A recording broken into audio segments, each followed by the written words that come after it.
So, um, have you ever had that feeling as a parent, that quiet whisper in the back of your mind that something just feels a bit off? Hmm. Maybe the professionals are reassuring you, saying everything's fine, or maybe they're giving you labels that just don't quite sit right. Yeah, that happened. But still, that quiet question kind of lingers, doesn't it? Is this really who my child is? It's this disquiet, Yeah. a feeling you might not even have words for yet. Right. Well, today on the deep dive, we're going to really get into a truly unique perspective on this whole journey. Okay. We'll be unpacking a deeply personal letter from someone who experienced this not as a parent, but actually as a child themselves. Ah, interesting. And what makes this particular source so revolutionary, I think, is its insights into autism, language development, and really our understanding of time itself. Absolutely. And our mission for this deep dive is precisely that, to challenge some of our most conventional understandings, especially around language development for what are known as Gestalt Language Processors, or GLPs. Right, GLPs. We're going to highlight the profound and often really overlooked importance of safety in this developmental journey. And we'll introduce a concept that's pretty central here, the teleological timeline. Teleological timeline, okay. Yeah. We'll explore how current diagnostic systems, and frankly a lot of common interventions, might just entirely miss the true developmental arc of these individuals. Because they're looking through the wrong lens. Kind of, yeah, or measuring with the wrong tools. Let's maybe start right at the beginning, though, with those universal dreams of parenthood. We all, choose names, imagine futures, carry those quiet hopes for who our children might become. Sure, we do. But Western culture, it often has this really insistent, almost brittle script, doesn't it? All children must develop along this very familiar normative path. There's not much room for difference. Exactly. Very little room for difference or disability. Mhm. And we often see family stories of neurodivergence kind of smoothed over, right? Oh, definitely. Misremembered as just quirky. Yeah, like a distant uncle who repeated phrases or a great aunt who lined up her teacups meticulously. Just quirky. But what does the source material tell us about how these traits actually show up in families? Well, it's interesting because the seeds of autism and Gestalt language processing, GLP, they do often run through families. Right. Sometimes visibly, genetically. Sometimes it's more like epigenetic whispers, these subtle inheritable changes that don't actually alter the DNA, but affect how genes work. Okay, so not always obvious. Not always, and in some cases, certain traits might never even surface if conditions were different. But for many, these patterns, they do start to emerge. And that's often where the first disruption comes in, isn't it? Those little things that deviate from that expected script. What might a parent notice first? Exactly. Maybe their words came late. Or they arrived in what the source calls odd shapes, phrases borrowed from songs, TV shows, things they overheard. Echolalia, right? That's what it's often called, yeah. Echolalia. Or maybe they showed really focused interest in certain textures or patterns or rhythms and experienced this deep frustration when other people just didn't get it. I can imagine. And as the source tells us, the questions came quickly then, from doctors, teachers, Right. which often leads to evaluations, and then clinical labels like autism, speech delay, maybe functional communication issues. And that diagnosis, I guess it offers some relief. Yeah. Even if it's uneasy. It can, yeah. An uneasy relief is a good way to put it. But these reports, they often miss the root cause beneath the surface behaviors. And here's the really profound insight, the thing our source clarifies. Echolalia isn't just mindless repetition. It's not defiant behavior. It's actually a child's natural method of learning language. So it's functional. Highly functional. These gestalts they use, they aren't dysfunction. They are scaffolding. They're the very foundation for how that child is learning to map their world. But the standard tools, like the DSM. Well, the DSM, for example, it parses behavior into observable categories. It kind of flattens what it can't easily measure. It names the surface stuff, but often stays blind to the complexity underneath. So, okay, a child gets a diagnosis. Yeah. What's typically the next step? Are parents usually pointed towards certain interventions? What's the thinking behind those? Yeah, you're hitting on what the source calls the prescriptive phase. Parents are often, ushered towards these early, intensive, evidence-based interventions, Right. speech therapy, occupational therapy, behavioral therapy, often ABA, maybe under a different name. Right. And the underlying message almost always is, if we start early enough, we can fix this. Because as well. And the pressure on parents is just immense. Financially, we're talking tens, maybe hundreds of thousands of dollars. Billable time, altered careers, holidays put on hold. That's huge. It is. And emotionally, it's profound, too. Because the goal often isn't really understanding the child's own language system. No, it's more about replacing it with one more palatable to the world. And yeah, while the charts might show measurable progress in certain skills, the child themselves often remains, well, struggling, anxious, frustrated in ways that therapy just doesn't seem to reach. And what happens then? When those early gains maybe start to slow down, does that approach keep working? Or does something else happen? That's exactly when the stagnation phase often kicks in. Those rapid gains slow right down, the charts plateau. Okay. School-based speech services, they often get limited to just articulation errors, maybe fluency drills, pronunciation practice. They completely miss the complex nested meaning structures of GLP. So the core issue isn't addressed. Pretty much. The child becomes like articulation goals pending, while their central struggle, their way of processing language, remains completely untouched. And this must be when parents start looking online, right? Seeing these success stories and wondering, why isn't that happening for my child? Absolutely. They see these stories and understandably feel desperate for hope. That's a really sharp point about how those stories are often, well, curated.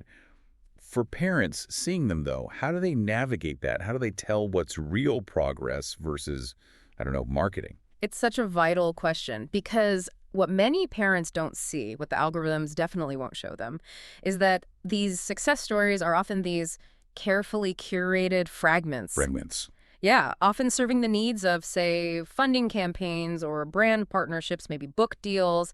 They get amplified precisely because they fit a formula that platforms know will hook people. Hope, pain, promise of effects. Exactly. Huh. They whisper this false hope, kind of preying on parents' uncertainty by selling the promise of a fix. It's in that space, then, this kind of search for meaning beyond the clinic, and that parents might finally stumble upon neurodivergent and autistic voices, adults who've actually lived it. That's often how it happens, yeah. And our source material today comes from Jaime Hoerricks, who has a PhD, is an adult autistic and Gestalt processor who, get this, entered adulthood functionally illiterate, but has since authored more than 10 books after decades of struggle.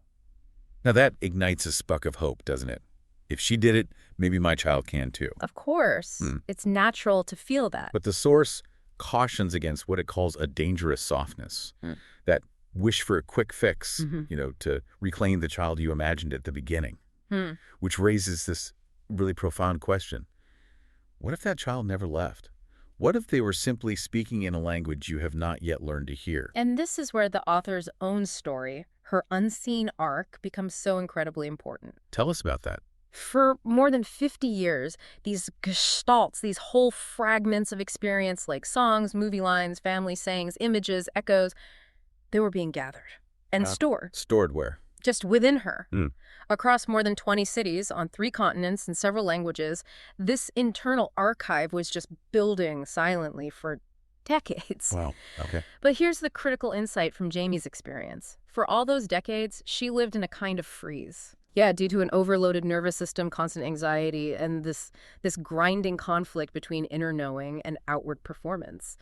That also included carrying a gender that hadn't been named yet. Right, a huge internal conflict. Huge. And this survival state, it narrowed her expressive language right down to short scripts, command phrases, safe, reliable sentences. Anything more complex felt too risky, too uncertain. Okay, so survival mode, limited expression. And then slowly, you said, a thaw started. What caused that shift? If it wasn't a new therapy or some plan? It wasn't an intervention, no. It was because the author came out as a trans woman, began HRT, and experienced this really profound softening of her nervous system. Safety. Exactly. With safety, the archive opened. Those gestalts, gathered over 50 years, finally had the space to unfurl. They started weaving themselves into poetry, into story, into real complexity. So the language wasn't missing. It was never missing. It was simply waiting. Safety wasn't just a nice to have. It was the absolute prerequisite for expression. That's incredible. And this wasn't rapid progress in the way we usually think of it. It wasn't some model for replication. It was simply What happens when a GLP system finally has room to breathe? The capacity was always there. Always. The capacity was never absent. The timeline was simply longer than anyone had prepared them to expect. Hearing that phrase, the archives opened, it just paints such a vivid picture. It sounds less like learning and more like unlocking something, doesn't it? That's a great way to put it. And you can almost hear this process in the really evocative phrases from the author's poem, The Library Was Always Growing.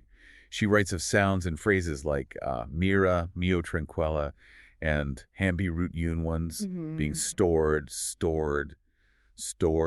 And she talks about how the shelves were locked by all the societal pressure. Don't be too much, dress correctly, speak correctly, don't give them a reason. Right, the pressure to conform. Until she writes, the click of a lock finally loosed, coming out. And what we hear now as poetry, she explains, is only the sound of safety returning. It's such a powerful illustration, and it really brings us to the core lesson of this deep dive, this profound difference between what we call chronological and teleological timelines. Okay, let's break that down. Chronological first. So the chronological timeline, that's what we usually associate with, say, neurotypical development. It's all about milestones, benchmarks, expected sequences. Think of it like a staircase. Step by step. Exactly. And in this model, any delays are seen as urgent threats. Something to be fixed quickly. This is the framework professionals are trained in. It's what their textbooks taught, what they measure, and crucially, what they bill for. Right. The system is built around it. It is. But for many neurodivergent children, including Gestalt language processors, development is different. It's teleological. Teleological. Okay, what does that look like? It circles, accumulates, waits. Gestalts build up, often in silence, and expression only emerges when enough has gathered and when safety allows. Safety again. Always. And the key insight here, it's pretty revolutionary. The destination shapes the route. The end state calls back to pull the pieces into alignment. Wow, okay. So the future goal influences the present process. In a way, yes. It's recursive growth. It cannot be time-boxed or rushed. It's a completely different rhythm, a different kind of unfolding than that staircase model. And this mismatch between the staircase and the circling, that's where so much misunderstanding happens, isn't it? How does that play out in, like, clinical observations? Oh, absolutely. Professionals might mislabel things like restricted interests or perseveration. Right, things seen as negative. Exactly. When, for autistic individuals, these very acts like repeating certain phrases or getting agitated if a pattern isn't finished, these are profoundly self-regulatory, meaning-making, stabilizing. They serve a purpose. A vital purpose. The drive to bring coherence to inner dissonance is absolutely primary. And this brings up something else too, doesn't it? This idea of the double empathy problem. Yes, that's highly relevant here. Parents understandably struggle to intuit their child's teleological logic because it just doesn't follow the patterns they were taught to expect, the patterns society reinforces. And society puts pressure on the family. Huge pressure. Especially patriarchal norms often view divergence not as just a child's difference, but as some kind of family failing. Mothers often bear the brunt of that blame unfairly. Right. Meanwhile, the child, they're busy protecting their emerging self because they literally cannot satisfy these external expectations without compromising the very integrity of how their mind processes the world. And the professionals. Well, their training often makes no room for recursive gestalts or this idea of teleological development. Their models were primarily designed to measure deficits, not really to honor difference. So, okay, bringing this all together, what does this mean for you, the listener, especially if you're a parent who's navigating this journey right now? What's the big takeaway here? I think the most profound takeaway is this. Your child is not broken. They are simply building differently. Building differently. Yes. What they truly need isn't necessarily more hours of therapy or new drills or constant pressure to catch up. What they need, what they have always needed, fundamentally, is safety. Safety to be themselves. Exactly. They need a nervous system that can soften, not brace.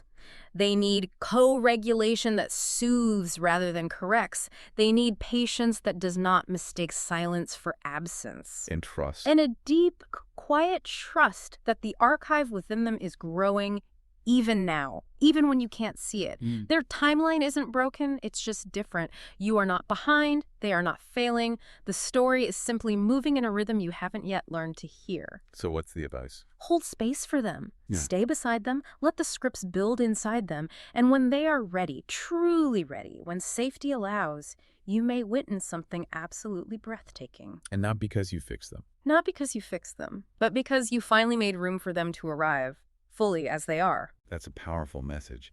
It leaves me thinking, what other aspects of human development, or maybe just human experience in general, might we be completely misunderstanding simply because we're looking through the wrong lens or measuring with the wrong tools? It's a huge question, isn't it? Yeah. It makes you wonder.